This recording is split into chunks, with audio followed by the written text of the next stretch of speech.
বলছি দাদা, চুল কাটতে কত? 50 টাকা। আর দাড়ি? আর দাড়ি 30 টাকা। বলছি দাদা, আমার জন্য কোনো ডিসকাউন্ট হবে না? কেন, ময়দানে তো উপরে কোনো চুলই নেই, কিছু ডিসকাউন্ট দিলে ভালো হতো দাদা। না দাদা, কম টম আমি নিতে পারবো না।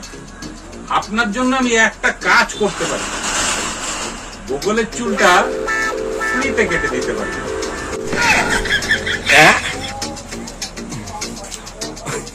তাহলে ঠিক আছে, দিন তাহলে 80 টাকাই দেব।